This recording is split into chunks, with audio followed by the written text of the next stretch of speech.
Okay guys, it's time to answer all your questions about vaulting.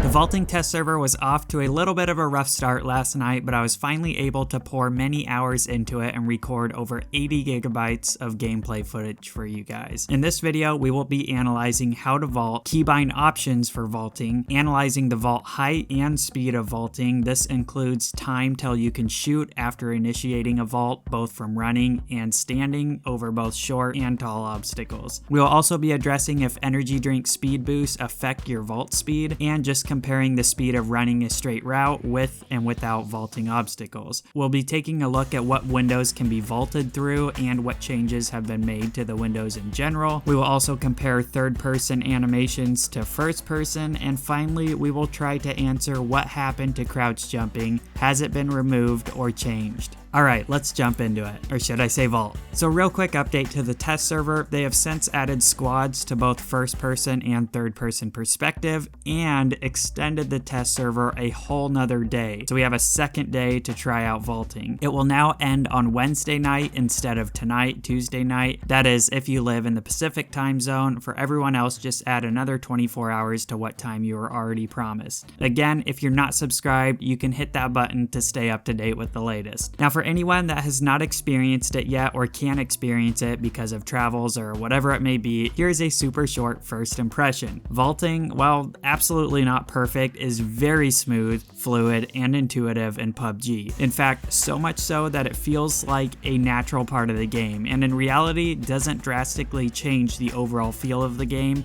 as much as I thought it would. It fixes a lot of little weird things about PUBG, but certainly doesn't come without penalties. You are slowed down quite a bit when vaulting and left pretty vulnerable. All of that to say, it definitely feels polished enough for the live test servers right now, and I'm really going to miss it while waiting for the 1.0 build, which it will be implemented in. So before I get into the technical analysis of vaulting, if you're wondering how to vault and what key bindings are available to us, to vault or climb an obstacle, you simply run up to it or stand at the base of it and hit space by default, the same key as jump, to initiate the vault sequence. Now if you press it too early, like before you arrive at the obstacle or are approaching the obstacle from an angle, you'll just jump and run into it without vaulting. So there's a little bit of a groove you have to get down for it to work, but with a little bit of practice, you get used to it pretty quick. Like I said, by default, vault is bound to the same key as jump, space. But you will notice if you open up your settings and scroll down to the third section under common, there is jump bound to space, which is also vault, but then you have two other options for jump only and vault only. By default, they will not be set to any key yet. So what should you do? Here's what I recommend. Keyboard real estate is getting pretty thin in this game, so I bound the jump only action to a custom button on my mouse and left the vault only unbound. I could set it to my mouse as well, but I didn't find much of a need for vault only. But here's why you need to have jump only accessible. For one, you can jump over any small object or walls with no problem, and this allows you to shoot the entire time when doing so, because you can still shoot while in the air or jumping. But if you're vaulting over those same small objects, it will require you to wait until your hands are free to shoot again. So in the event that you're just trying to hop around and take a couple shots, you don't want a vault initiation stopping you from doing so. You need that jump only key. Second, some of the small thin walls that you can get on top of to boost onto other areas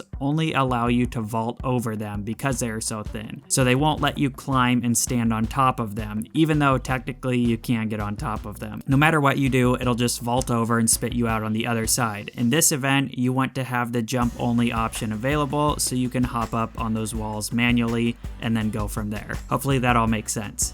Okay, starting off the analysis with the vault height. I have to sadly bust one of my own myths. You cannot vault or climb onto shipping containers. And I mean, to safeguard myself, I was far from the only person that thought you might be able to do that. And for the most part, it was all pitched as speculation subject to change. But what's really weird is when the developers themselves said at Gamescom, the containers at Novo are going to be a completely different playing field. I played around in both Novo and George Pool containers and hardly noticed a difference, to be honest. I mean, I guess you can get on the tops of these towers now, and you might have a little less less stumbling around on these sandbags, but in essence, all the container scaling points remain the same. The containers that could not be accessed before still cannot be accessed for the most part. So I don't know. It makes sense because they are pretty high, but I thought with how many different animation sets they made, one of those moves would be like doing a little 1 foot run up the wall to boost up and grab the ledge, then pull yourself up. But no, it's more simple and smaller scale than that, and that's completely okay, I guess. So how high can you vault or climb? Well, not quite onto a container, but very, very close. This double sandbag stack is one of the highest objects I've found is climbable. Each one is 12 of these grids high for a total of 24. Your character stands about 17 high, and you can jump to climb up the other 7 grids worth of height. So basically, objects that are just under a body length and a half are scalable. The devs said approximately 2.3 meters, but that means nothing to me in game. This means now the quickest way to get up these stacks is to skip everything and climb the large double stack and then jump onto the container. Also, just as promised, objects that are chest height can be climbed or vaulted with your gun in hand, setting you up to shoot on the other side a little bit quicker. Everything over chest height will require holstering your gun, which the animation sequence does automatically. I tried both letting the animation sequence auto holster and re-equip my gun, and then I tried manually holstering it prior to going into the vault, and they were the same speed. So the most effective way to leap an obstacle and engage your target is to let it auto holster and then auto re-equip, as that won't affect your vault speed and that will remove any human error of getting your gun back out. Got it?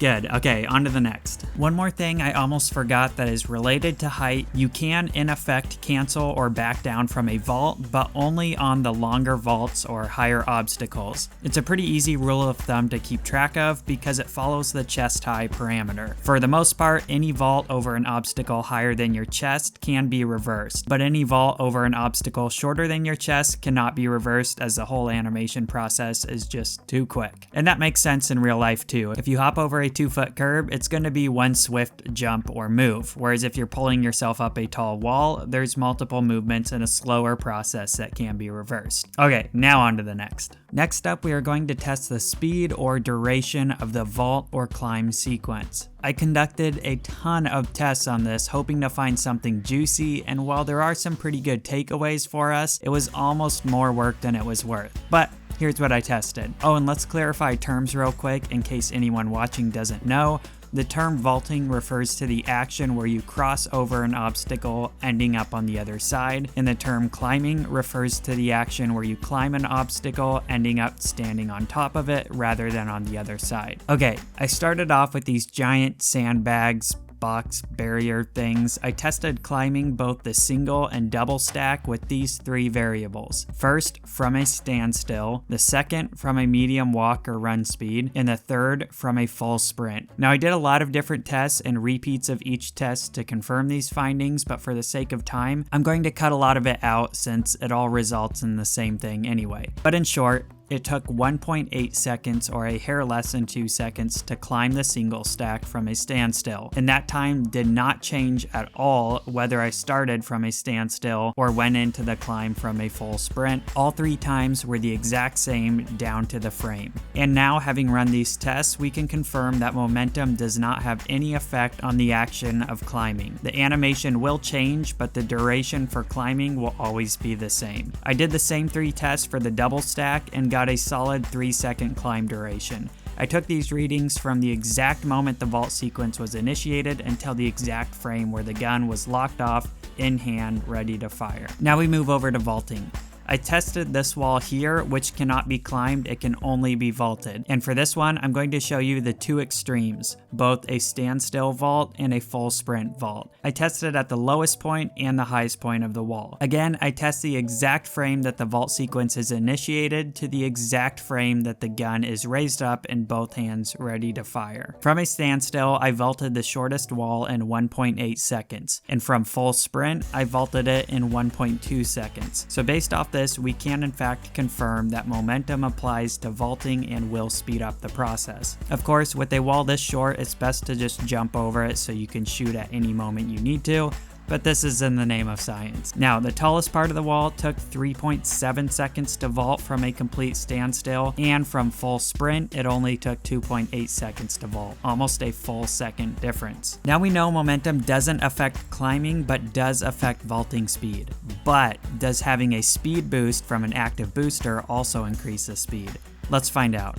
Actually, I'm just gonna save you the time. No, it has zero effect. The speed does not increase at all with a boost. I reconducted all the exact same tests with a speed boost active and got the exact same vault and climb times down to the exact same frame. So we can put that one to rest. Last time related test I did, I ran a little stretch here in Yaz, both with no obstacles in my path and again with 3 obstacles in my path to vault. This has no reason and doesn't really prove anything, but you'll get a better feel for the effect vaulting has on your travel speed. For instance, what the difference would be in time if you took a more complex route versus risking running straight down the street. As you would expect, the route with 3 obstacles was 5 seconds slower than the route without. Alright, let's shift gears to the next subject and talk about windows and vaulting through them. So the big changes to windows are that you can no longer crouch jump through them, as vaulting has entirely replaced that. And that is a-okay because vaulting allows us to smoothly get through so many more windows than what we used to be able to with crouch jump. The second big change is that finally, if the glass has not already been broken, it will shatter when you vault through it, making an extremely loud noise. This adds so much more intensity to the game and I love it. If you drop into places like Pachinki right now, all you hear is a chorus of glass breaking. Listen closely and you might be able to track yourself an easy kill. Now, backing up a little bit, yes, you heard me. You are not limited to the windows that we used to be able to crouch jump through. For the most part, any window without crossbars can be vaulted through with a few exceptions. There's a couple skinny little windows here and there that cannot be breached, and any window that has an obstruction on either side of it cannot be vaulted.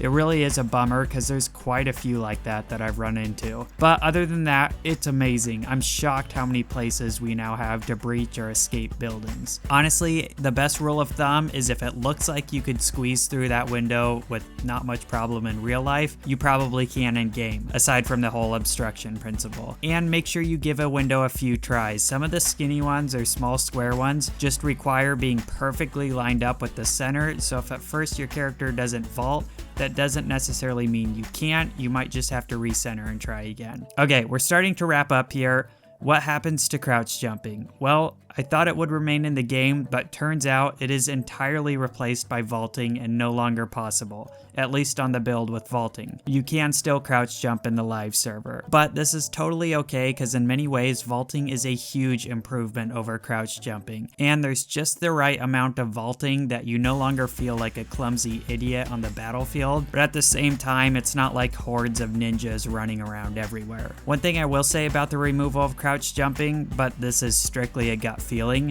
I feel like they slightly increased the jump height or changed the jump parameters a little bit. I can't say that for sure. Like I said, that was a gut feeling, and I might have to dive into testing that out. It's safe to say they haven't changed it since it wasn't in the patch notes, but possibly. Let me know if you feel like you can jump a little bit higher on the test server. Alright, final thing on the list is first person perspective, and wow, they did an incredible job. The animation is so smooth. I almost like vaulting better in first person than third, which I should point out, being able to cancel or back out of a vault becomes infinitely more important in first person since you can't peek over walls like you can in third. Now you can use a quick little vault to take a peek anywhere along a wall. Last thing, in case there's anyone still confused, remember this is a test server for the PC 1.0 build, so we will not officially see any of these changes until the end of the year or whenever the 1.0 build drops. So unfortunately, in a little over a day, we're gonna lose vaulting, and who knows when the next time is that we'll be able to try it out again. It sure has been fun in the meantime though. Please let me know what you guys think of vaulting in the comments. I might take the general consensus and post it in the forums for the devs to help them out. Are you loving it? Is there anything you'd change? Let me know. Also, as always, your guys' moral support for these videos is literally what's making them happen. This particular video was entirely too much work during a time